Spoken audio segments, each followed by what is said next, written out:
Good evening, everyone, and it is September 24th, 2019, and the San Jose Sharks go down to Disneyland and lose to the Anaheim Ducks 4-1. This is a preseason edition of Teal Town After Dark, your live and interactive Sharks post game.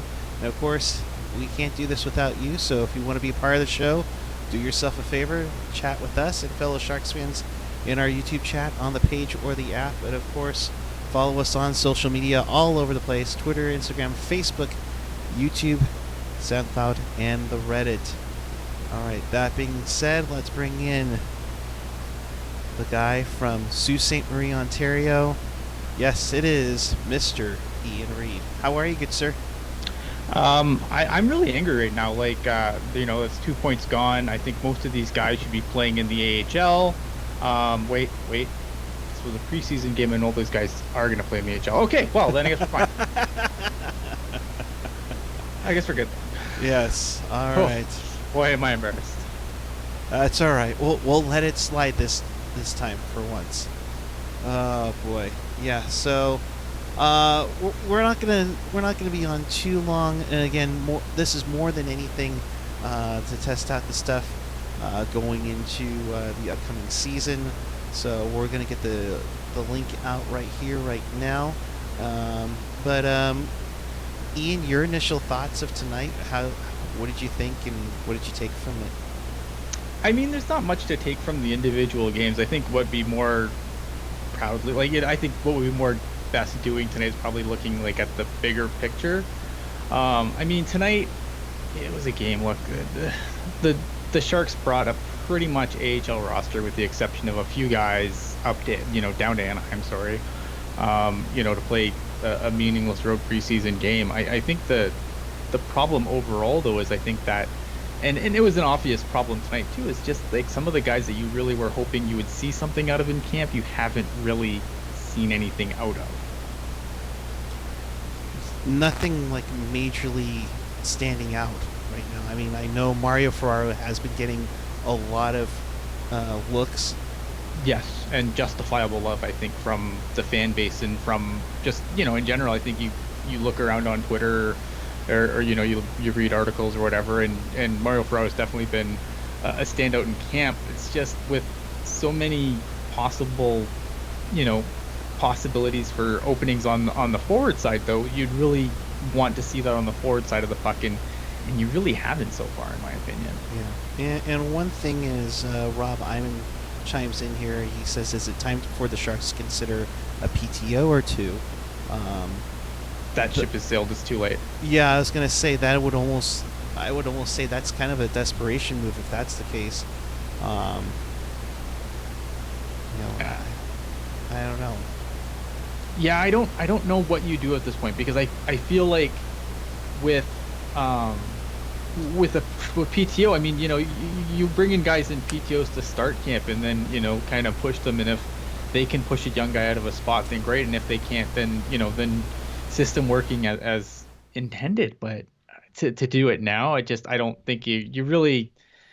I feel like the Sharks, like if the Sharks brought in a PTO at this point, they're in trouble. I would scream hitting the panic button to me.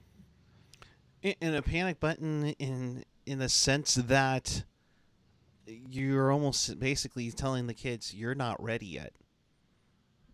But I mean, they wouldn't be wrong at this point, from what we've seen so far. And I'm not going to pretend I've sat here and I analyzed every preseason game and analyzed every bit of footage available from camp. But my limited viewings, I mean, if the Sharks I don't think they're there where they have to hit the panic button. I think that there's, they can probably round out their roster without signing a guy, but it's just disappointing, I think, from a development standpoint for some of the players. And some of the players, it's fine. Like, I think, players that got mentioned to me in a tweet tonight, like Gambrell's a guy, in my opinion, who really needed a good camp, who really should stand out more than he has, because you have to consider, yes, he's a second-year pro, but you have to also consider this is a 24-year-old second-year pro.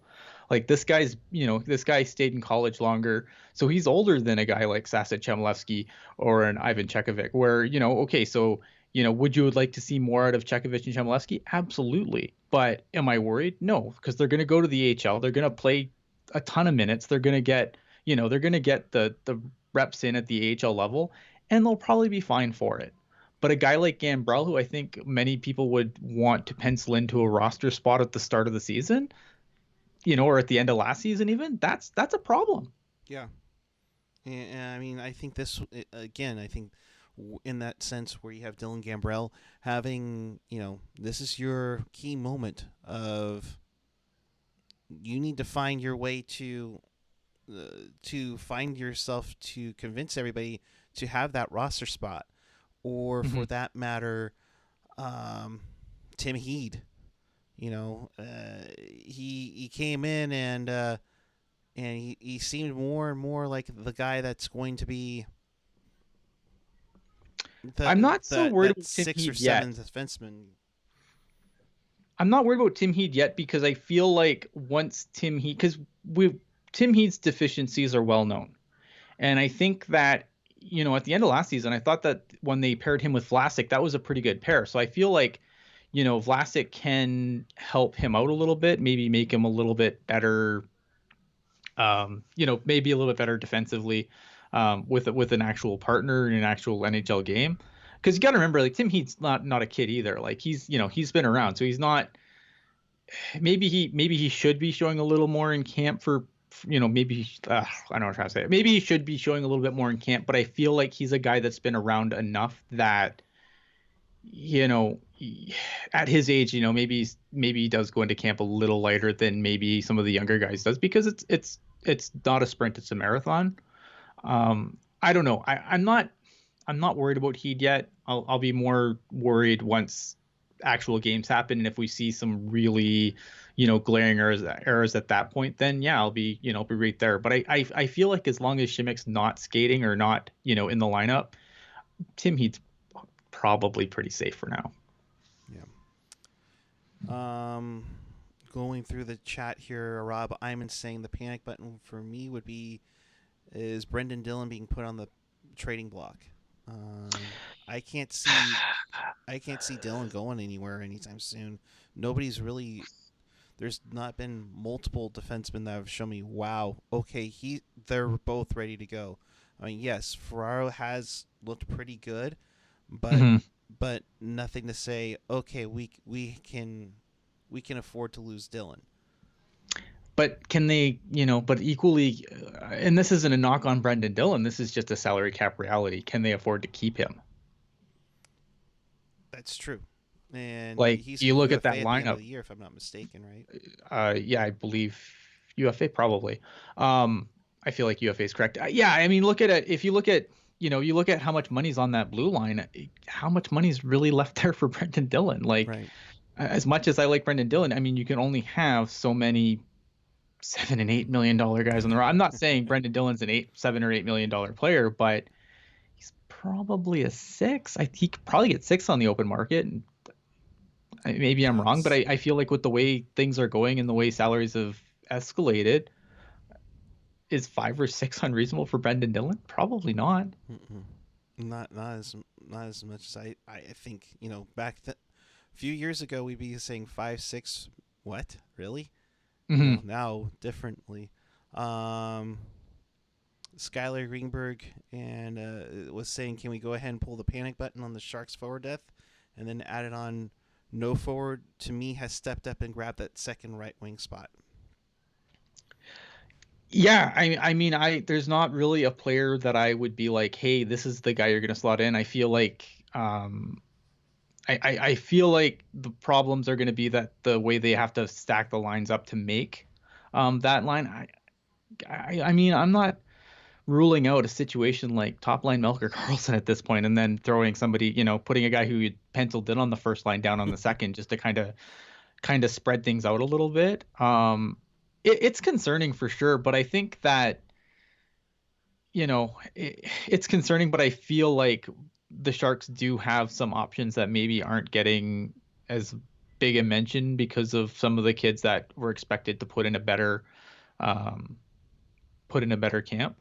So I feel like there's a lot of things in camp that have concerned me, but I kind of want to see who they kind of put up there, and then I'll give them a chance to sink or swim with the as the team plays. And I know that's not what people want to hear, and it's not really like, well, let's just throw a bunch of crap on the wall and see what sticks. But I mean, that's really the hole the Sharks are in. There might be a little bit of a sluggish start to the season, but I don't think that's a bad thing either. Like, I think that you're gonna see, some of these guys are gonna get a real shot to sink or swim, and if they all sink at the same time, then that's definitely a problem. But in a real game situation where you're kind of fighting, I kind of want to see what some of these guys bring to an actual game, even if their camp has been a little underwhelming. And that's the thing, and Rob, I'm saying, do we maybe see Barclay Goodrow on the third line to start the year? I mean, Possible, anything's possible at this point. But I think they've got guys, right? Like they have guys that have enough experience that I think can fit into roles. Like a guy like Lucas Radil can fit into a role. I still think that a guy like Swamella could do something, right? You got Sorensen already up. Like Sorensen, I think is a lock for the roster at this point. I think he's graduated to one of the guys, but I think guys like Swamella and Radil can still be a good on the NHL roster. They haven't blown me away in camp, but their games look at least more complete than some of the other guys who you'd want to see more from, like a Chmelevski or a Chekovich or maybe a True. do, have any of those three showed you something that says, okay, these guys can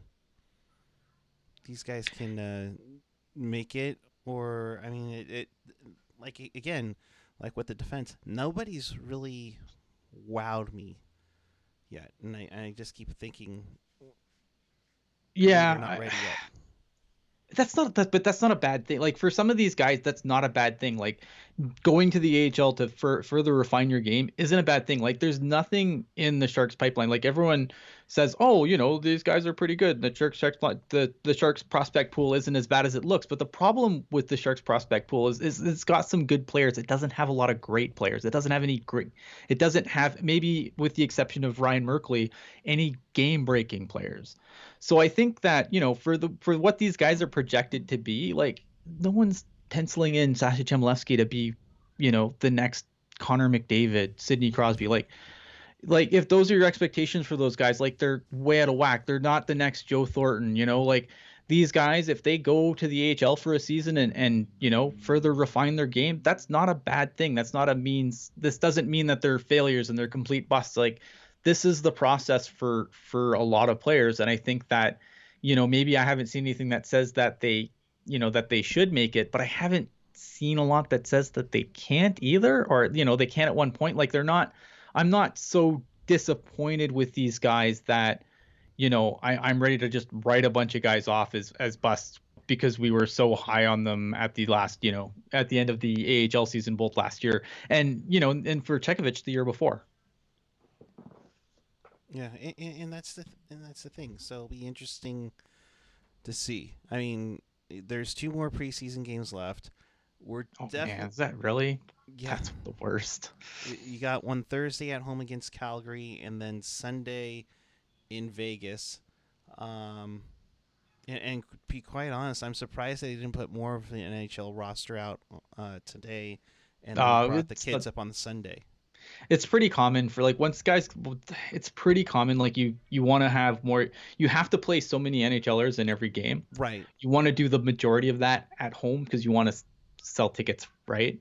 Whereas like when you're going to a preseason game, let's be honest, you're not, you want to see your guys at home. You're generally not, I mean, some people may have traveled to Anaheim, and hats off to you, you're far more dedicated than maybe I would be, but It's a little bit far for you, though. yeah, it's a little bit far for me to go take a roadie to Anaheim, but I feel like it's very common for NHL teams to throw their weaker, even when there's a split squad, the weaker team always goes on the road, and Right. it's pretty typical for a team to send an AHL team. Like a lot of these guys were already sent down to the AHL. The AHL is where a lot of these guys are still going to end up. Like I think that there was probably some possibilities for a couple guys to show some, maybe show Peter DeBoer something tonight, but I think the Sharks have their mind set on both of these guys to be that they're going to be AHLers. So I wouldn't read too much into like who is playing tonight and who wasn't. It's really, it's an away preseason game. There's not a whole lot to read into it. And you're definitely going to see the you're definitely going to see the more of the NHL roster on Thursday, especially since More it than is likely. home against against Calgary and such. To me, I'm just surprised that on Sunday, I wouldn't be surprised if there's some messages sent for next Wednesday in Las Vegas. That one kind of concerns me a little bit, but we'll get there and go from I don't there. even know. Like if I'm I know it's like your final tune up before the regular season, but if I'm the Sharks, man, I don't dress anyone for that game. All right, that's my point. Is that that's I let the AHLers completely kill each other, and then you play your game. I mean that's the thing with the preseason, especially being how many games it is. And apologies for if my pop noise makes noise on camera here. Sorry. Um, the thing is with these preseason games, I mean, you saw like with Dalton Prout tonight, like big question is he gonna see discipline? He should, because that was just an ugly knee. Like oh there's like I send a tweet out on this, and I'm just gonna talk on this for a second. A knees like that can do just as much damage to a person's career than a headshot. Now I yep understand that headshots are far more looked at, and I understand that if people got CTE in their knees and knee shots brought lawsuits, then maybe they'd get more attention. But man, the NHL, like those knee shots like that, and it doesn't matter who does them, whether it's my guy, your guy, or the guys that I wish a meteor would fall in their arena, those knees got to get out of the game. And I wish the NHL went after them half as hard as they go after headshots, and they don't go after headshots yeah. nearly hard enough. Let's see the and that's the thing. I think it was the hit du jour back at the turn of the century. I mean, Brian Marchment, Oh yeah. Sharks employee, was one of them. Rick Tocchet. We can even go backwards. Yeah, oh yeah. Matt Cook and such. Those were always the knee on knee injuries. Uh, you know, But here's the problem with the knee on knee injuries is it hasn't derailed a star yet. And for the right. NHL to do something, it needs one or two things need to happen. Like concussions, well, concussions too, I think Sidney Crosby going down, but it's never been a bona fide star. Like checks from behind weren't ever looked at nearly as bad until Suter hit Gretzky. Yep. And that's when, oh crap, we got to look at checks from behind. Until a knee on knee seriously derails like a Connor McDavid or a Sidney Crosby or something like that, and it hasn't yet, somehow, I don't know how, but until it affects one of those guys, it's going to be same old, same old. Yeah. Um, let's go through some of the comments here. Anthony Sanchez again, bringing up a potential PTO. Doug Wilson should really think about Marlowe if Sorensen is seriously hurt. Uh, I just I can't see it happening unless it's just something that's been in the pocket the whole time. I can't see, like, I understand where people are coming from on this, and I get it. I especially when some of the kids have floundered as bad as they have, that the Marlowe question comes up a lot. I just feel like once the Sharks get where they need to be, and maybe they don't get there, but once they need to be, then Marlowe, then someone's would be pushed out of a spot because of Marlowe. Maybe they haven't taken a spot right now, but again, it's a marathon, not a sprint. So if you got one of these kids that you kind of just ham fist into a spot and they eventually figure it out, and then you have Marlowe sitting there like, ugh, I don't know. It's they've really, if they were going to bring Marlowe in, like the time to do it was already, and I think doing it now, it just sends like, if I'm the rest of the Pacific Division and I see the Sharks now go to Marlowe, oh man, blood's in the water. And I know we're supposed to be the Sharks and we're supposed to get into the blood frenzy, but the rest of the Pacific Division will be the Sharks looking at us if we bring in Marlowe now. Like I don't know. I honestly, I don't have an answer. I wish I did. Yep. Cheryl saying, I think they wanted to give Gambrell another opportunity. Absolutely. I think Yep. they want to give Gambrell as many looks as possible. I would almost say it's his roster spot to lose, perhaps. And honestly, I don't like he probably makes the team out of camp, but I don't know if I'm not there. Like I don't think he should at this point. I don't know what he needs to do. I hate to say like the whole thing, but you saw you saw spurts tonight. You know what I mean? And I know it's cliche, and I know everyone gets a lot of hell for it, but you really want to see 60 minutes from the guy, and you just Yep. haven't at the NHL level. You've seen spurts of goodness in a sea of just blah, and that's kind of been his whole NHL career so far.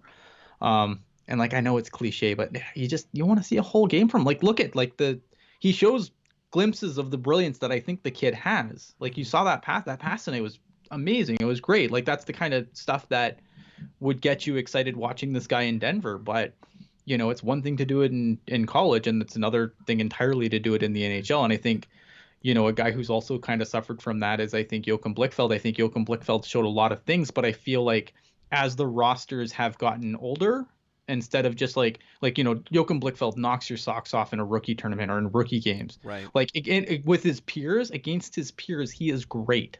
The problem is he needs to elevate that to playing with the men. And I feel like that's another guy who, he needs more time.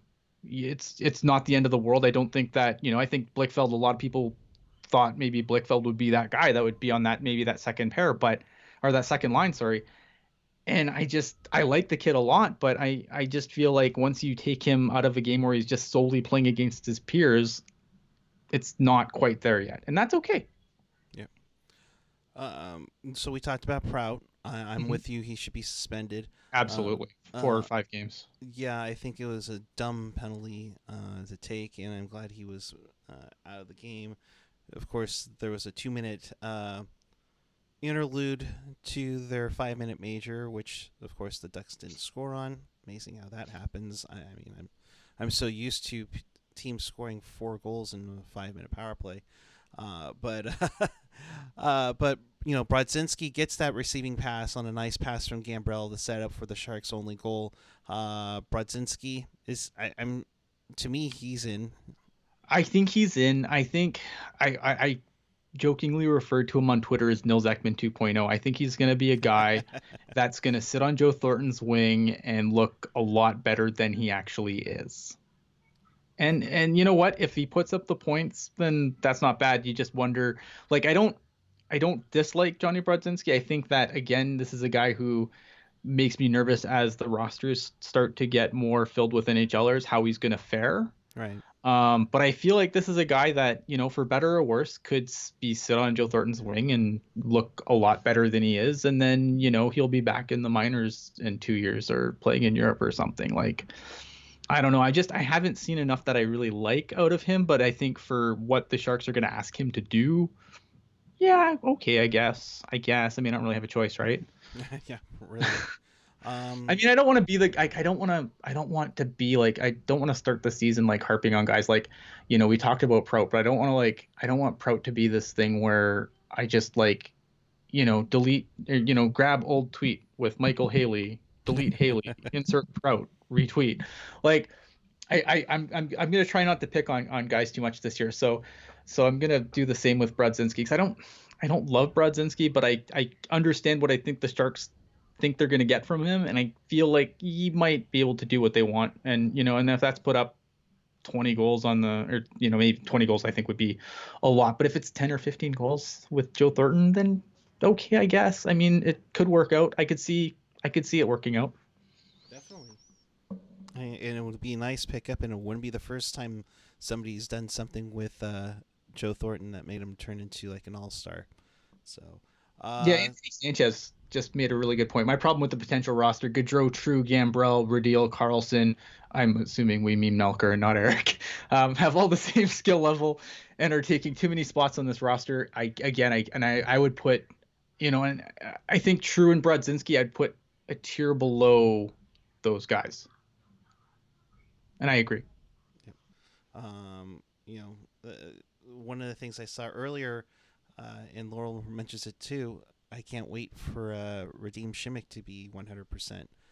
And the Sharks have been quiet about it, but he hasn't been clearing it off yet. So Yeah, and that's why I'm not really. I'm a little bit concerned with what the defense pairings might look like opening night. But again, that's where I feel like if Heed and Vlasic can find half of the chemistry they had last year, I think they'll be fine there.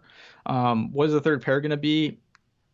Might be scary, but again, I think that it depends on how they're used. It depends on how they're deployed. I don't, do you really want to see, the Eric Carlsons of the world eating 40 minutes a night? No, not really. But hopefully, put guys there that, hopefully they can put, guys that someone that can fill. I don't know if I really like Ferraro and for all his pluses, I mean, he has made some pretty rookie mistakes, but I'm not opposed.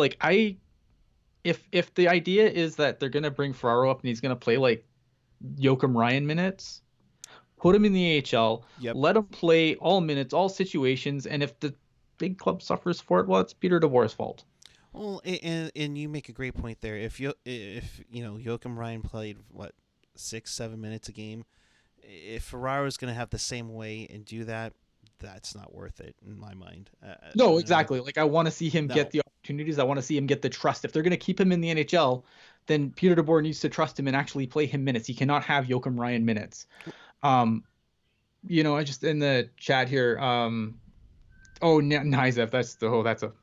That's a nightmare in itself. I thought Nizev was really I've not been impressed with Nizev at all. So I'm glad someone in the chat mentioned him because I did want to highlight that if there was one player that has stood out in a bad way to me, it's definitely Nizev.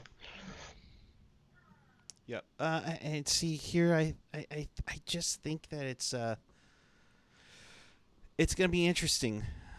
Cheryl pointing out, do not heed Ferraro. Do not Joachim Ryan Ferraro. Yeah. Worse. No, it's No, he'd leave him in the press box. Yeah, the problem with I don't think that's going to happen because Tim Heed, you can't send him down without clearing waivers. Ferraro can go down and up as much as they want. They could send him, down the hall every other week if they really wanted to. right. Tim Heed, the Sharks obviously valued him enough to not play him, but also valued him enough that they didn't want to lose him to waivers either. Oh, for sure, for sure. Let's go to Anthony Sanchez here. Who's our first line right wing? LeBanc. Second line Cricket. Third line Brodzinski, Melker Karlsson. I see. I'm I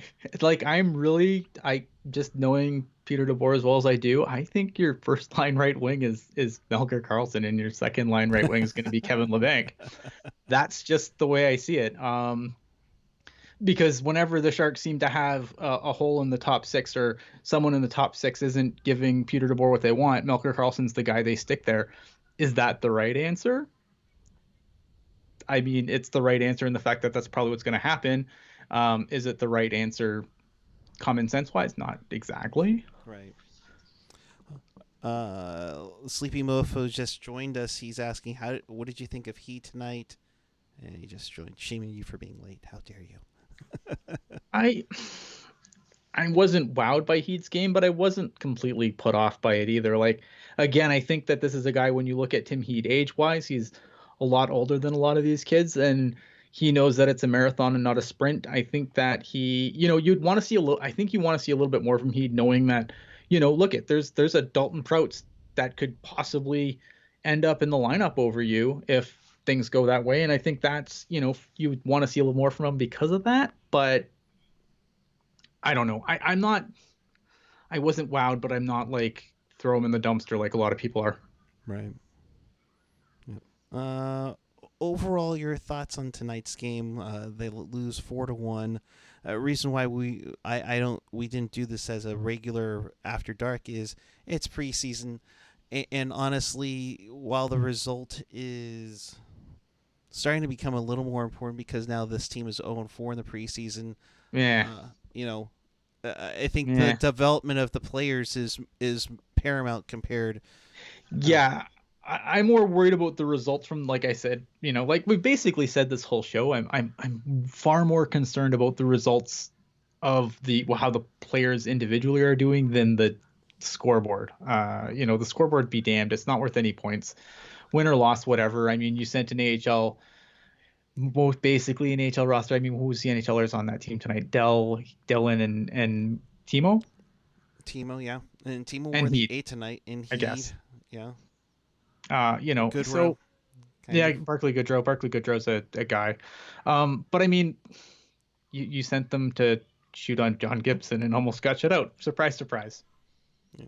A lot of people asking about Prout. Yeah, Jerry F saying, I have a feeling PDB views Prout as a new Justin Braun. Expect to see him playing over Heed. Um, He's the new Michael Haley. He's the he's a guy defenseman, who's Michael gonna Haley. he's a defensive Michael Haley. He's gonna Yeah, be in there to hit people in the knee and punch people in the face and keep all the guys safe and honest on the ice because we know that that's what those guys do. Nothing ever bad happens when there's an enforcer on the bench ever right. in the NHL. 100 hockey men will agree. No, I mean, look at again. It's like I said earlier. You could, I could go to last year's tweets and delete Haley and put Proud in and probably be accurate for a lot of things. I really don't want to bag on the guy, but I feel like I don't know. Like I would rather a goon forward than a goon defenseman because defensemen, there's less of them. Yeah, Um, Anthony mentioning here, Proud is here to have a physical presence. Do you really want sure. Kane and Dylan having to fight every game? Proud is here to help police the ice. Those fights, like how like The fights are kind fighting of rare so anymore. they're so I mean they drop year over year in frequency. Like I just and I don't really think I think one of the stupidest tweets I read, I don't know if you guys saw the garbage hit that Chris Tierney threw Oh yeah, on that Brock was Besser. Awful hit. And you know, Chris Tierney really not that kind of guy, but do you really think Michael Haley on the bench that makes Chris Tierney think twice about pasting the Vancouver's best player award? No. No, no, it doesn't. no, no. Like Uh, it doesn't do what people think it does. I understand the logic behind it, but it's just never been true. There's never this God, I hate the worst thing is, the most BS thing is, wow, when there is respect in the game, and there's like that gif that floats around on Twitter every once in a while from like this old black and white game between the Canadians and the Rangers, and those guys like no helmets on because that's how old this video is, and they're like swinging sticks at each other's heads and stuff, because when there was respect in the game back in the day, when enforcers stopped this stuff from happening, it never was a thing. Like it's just I understand why it persists. I understand why people think, but I don't think it has as much of an impact as people think it does. You are free to agree to disagree with me on that.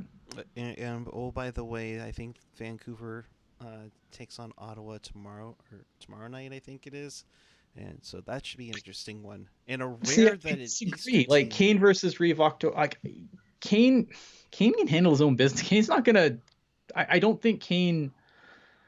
I don't think Ryan Reeves. The reason the Sharks won that series against Vegas wasn't because, and I've said this 100 times on Twitter, and and again, we can all disagree, but I stand by this point. The reason the Sharks won that series against Vegas was because they stopped paying attention to Ryan Reeves and his bullshit antics.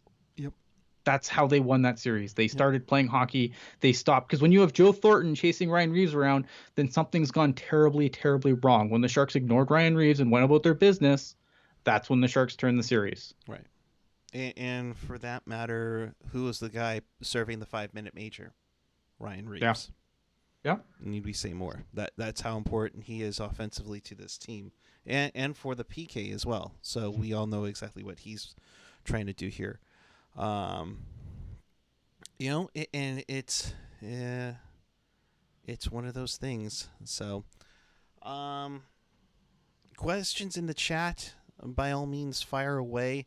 Uh, we do this after every game. We may or may not have one on Thursday, just because I know we are planning to do a Sharks preview for with Brody Brazil. I think that's coming along.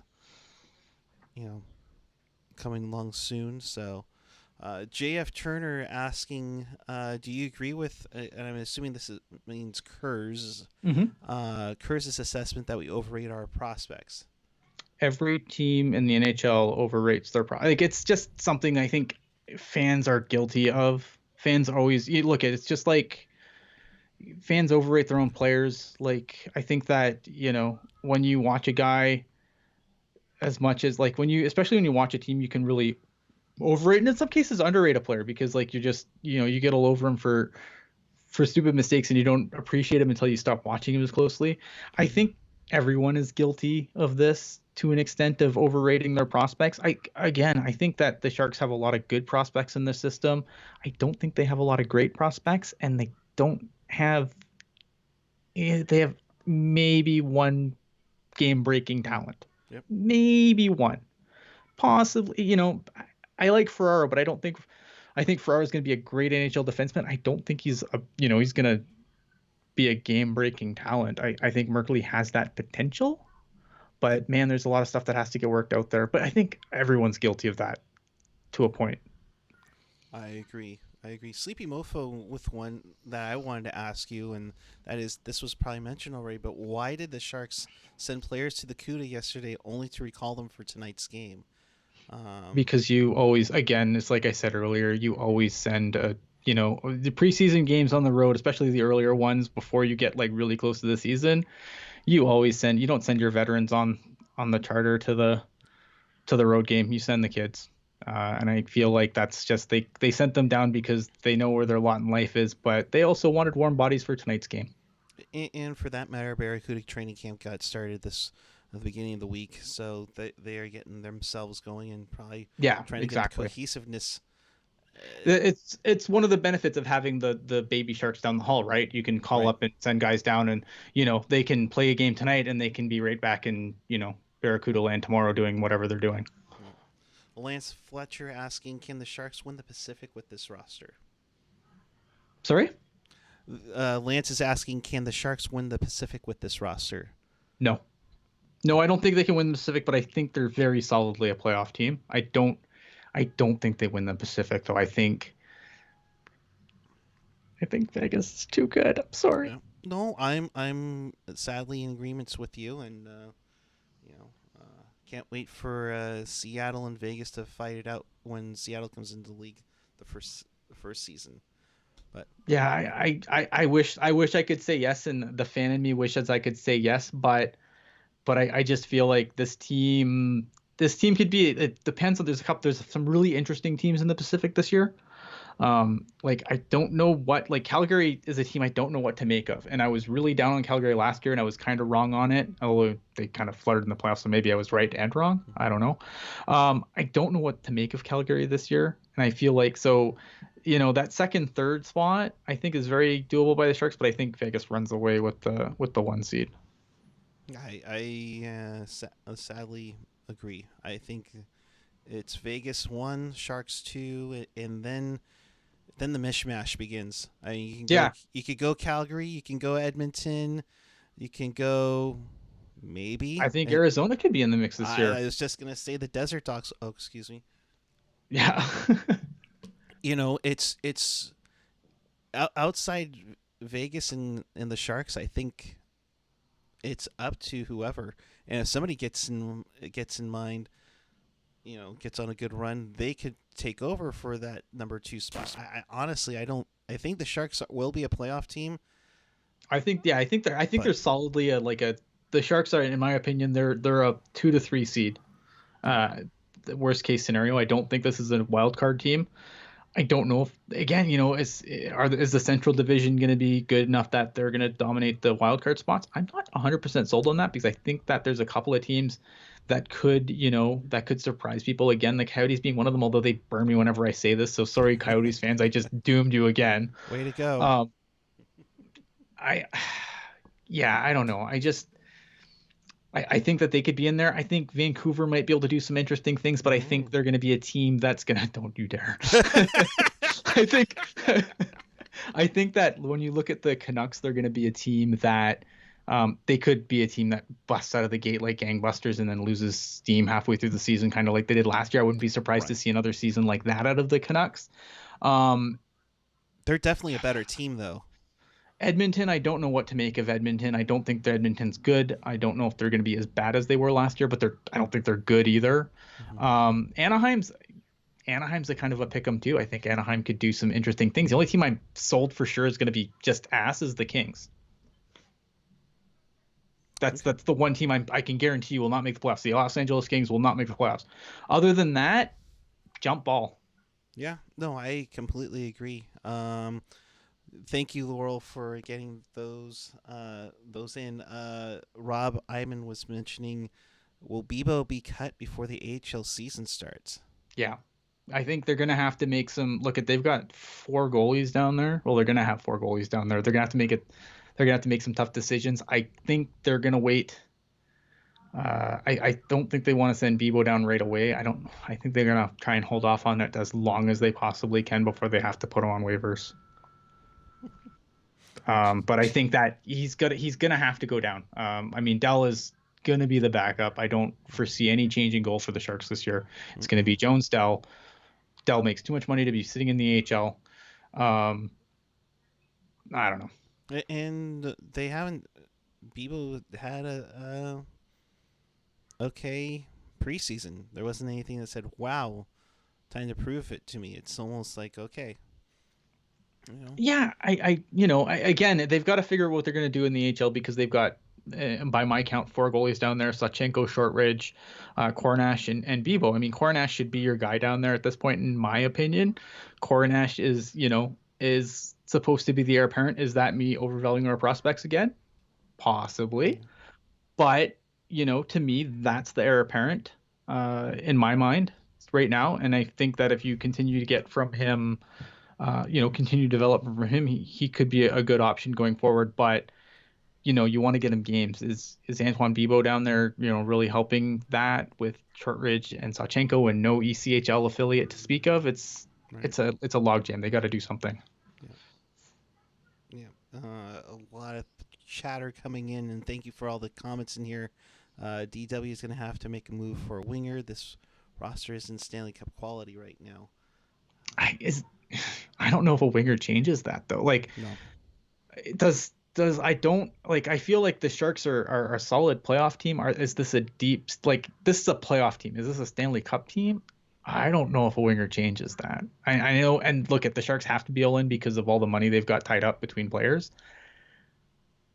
You'd have a hard time selling it as a cup team, even with a winger, depending on who you had. Because with you look at the assets that you have.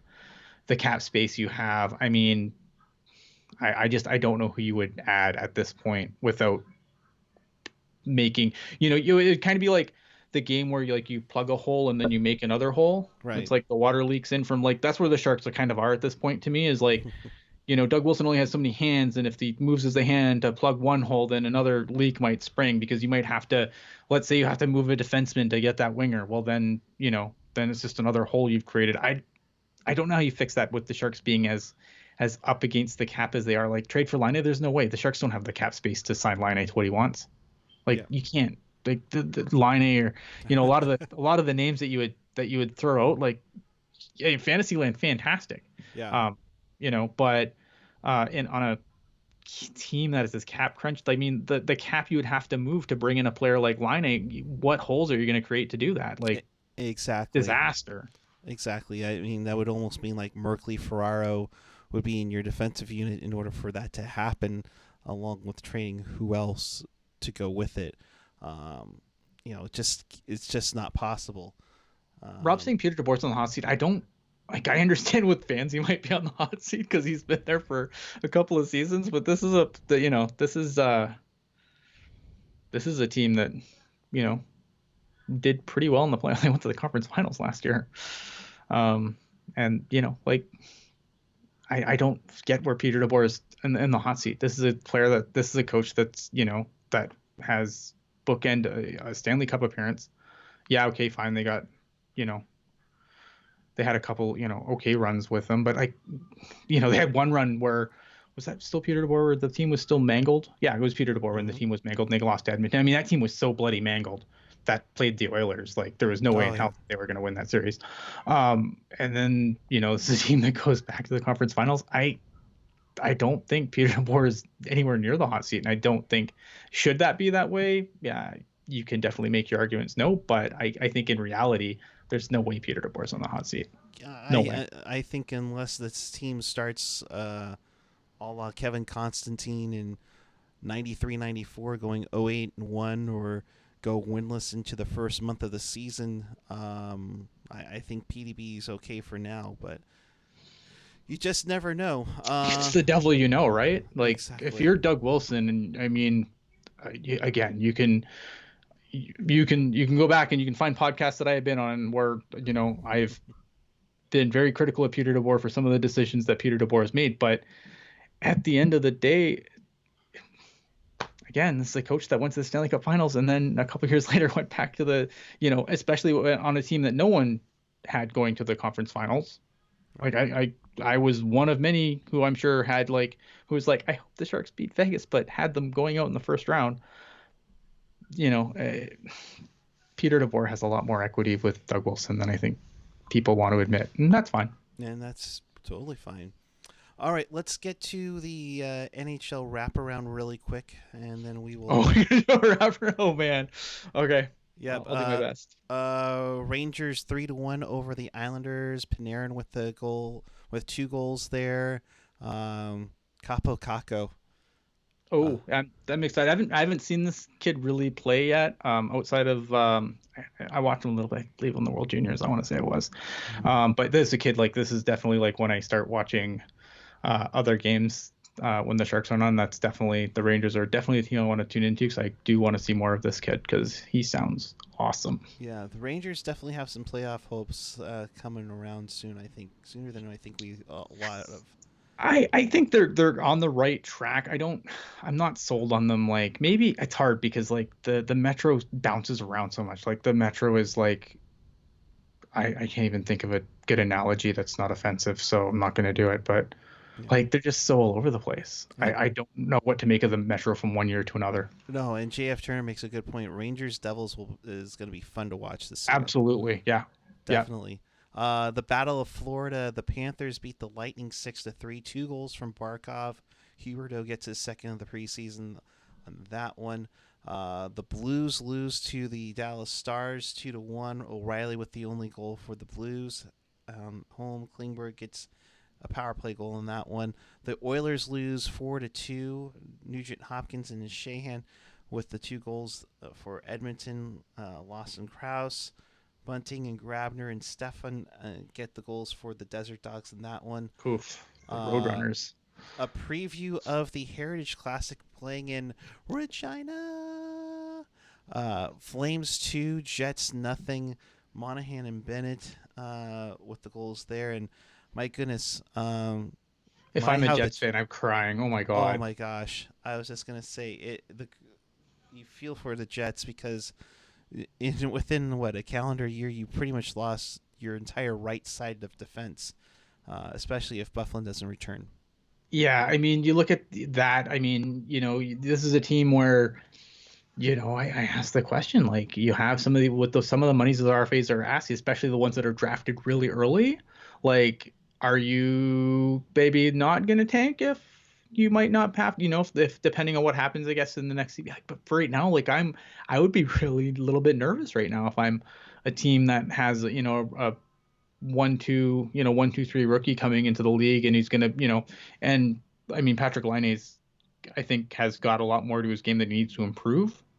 But I still think he's a hell of a player, and I think when he fully rounds out his game, I think he's going to be, and he may never completely round out his game, but you know what? Neither did Ovechkin, and no one's complaining about that anymore. Right.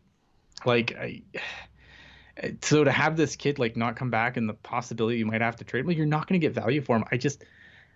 I can't even imagine how much it must suck to be Winnipeg. I mean, they have no Wi-Fi, they have no airport, they lose all their players. Damn.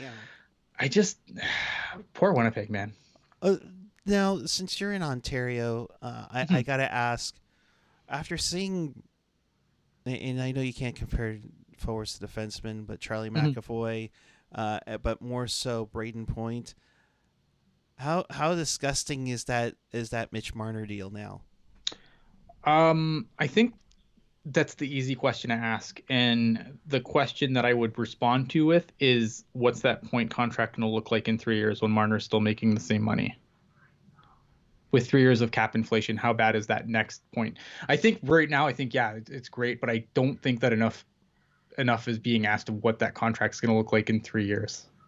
Yeah, and that's why I say the same thing about Eric Carlson for that deal too.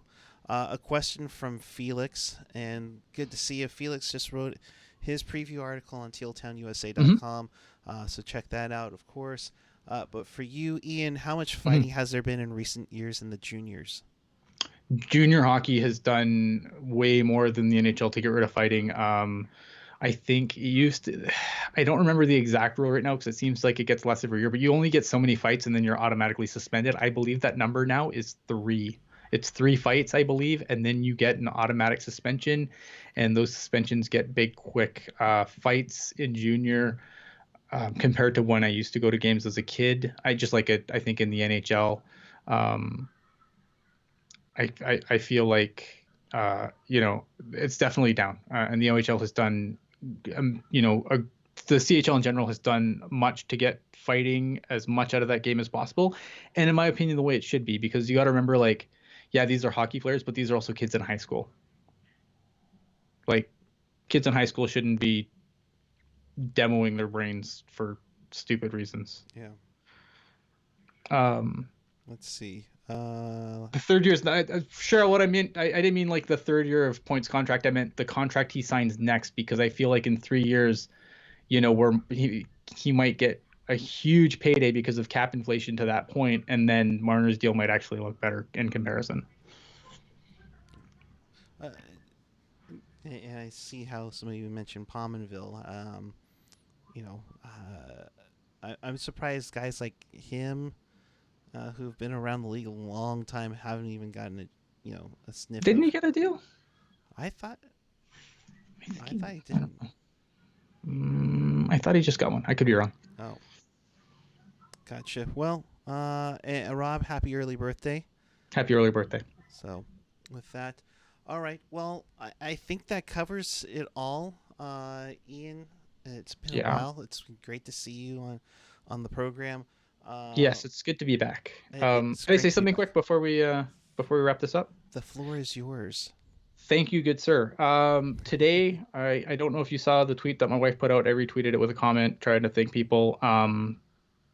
Long story short, a bunch of you guys got together to help me be able to go to an NHL game when we kind of had the plan to go this year, and like this year was going to be the year we were going to do it, and then kind of things just fell apart at the end of summer. And then I guess, some of you guys reached out to Jen and made it possible for me to go to my first NHL game, which will be October 27th in Ottawa. And I'm super jacked about it.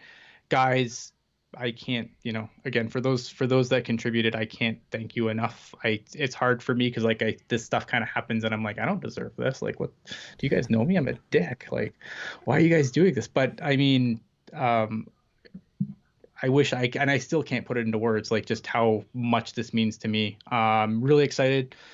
Maybe we'll get a live check-in from the Canadian Tire Center if I can find Wi-Fi. It's also in the middle of nowhere, right. Much like Winnipeg is Canada.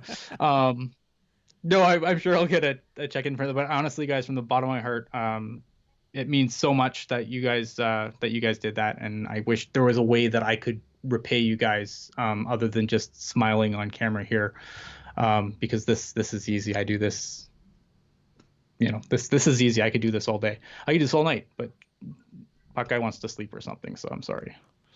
But no, I appreciate it. Wow. And I can't express. Thanks. Yeah, just Barry Puck guy. To use an Ianism, fuck that guy.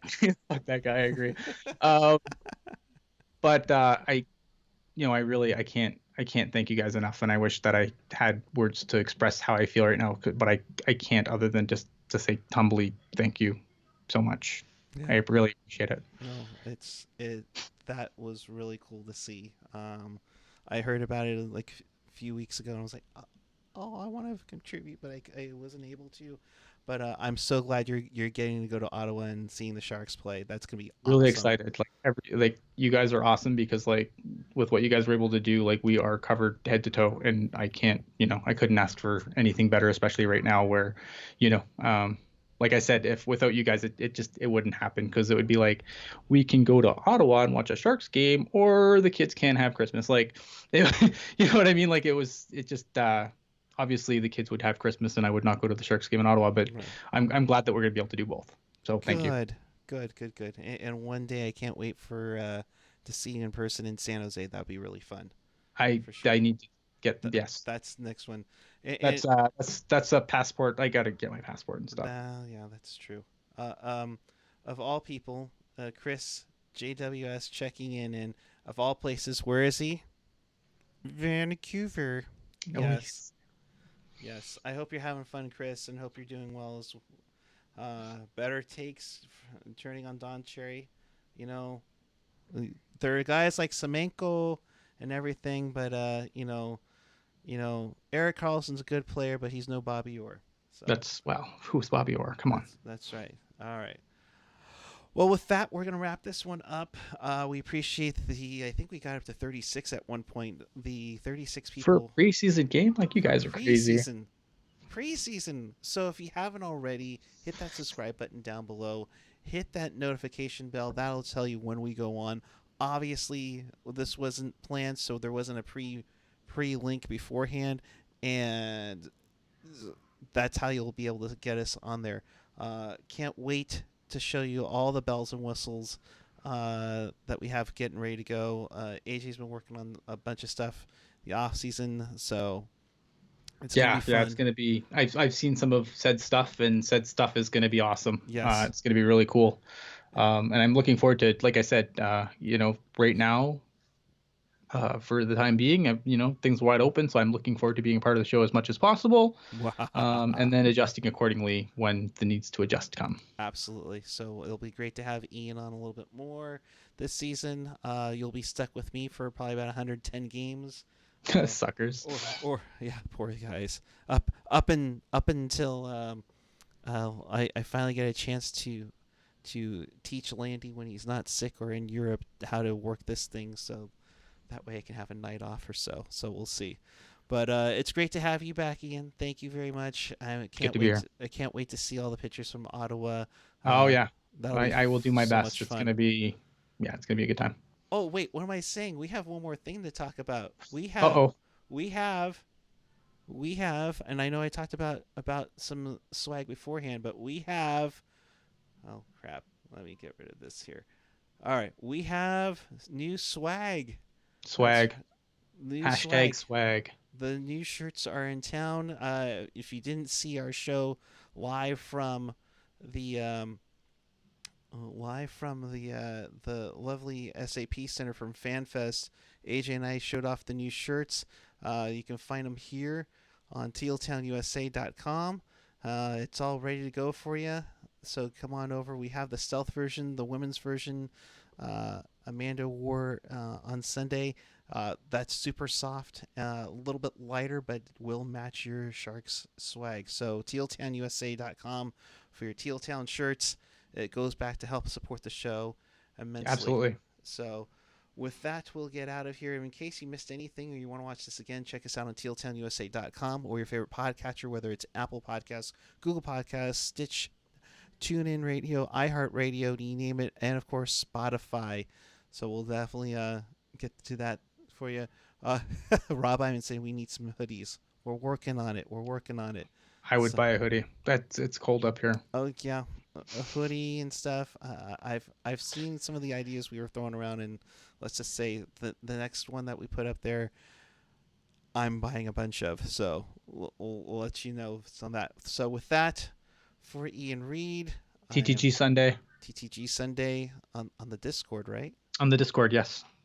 That still mind boggles me. But I know. I'm hip like the kids. I'm like the YouTube gif that always get, or the YouTube picture always get shows with like Steve Buscemi. Hello, young people. That's me. That's me. And seeing Drew at a FanFest, we decided that it's going to be Jake Gardner, this bitch. All right. So with that, we'll close it out. And until we talk to you in the very near future, keep it real, keep it teal, keep it real teal. Have a great night, everyone. Thank you.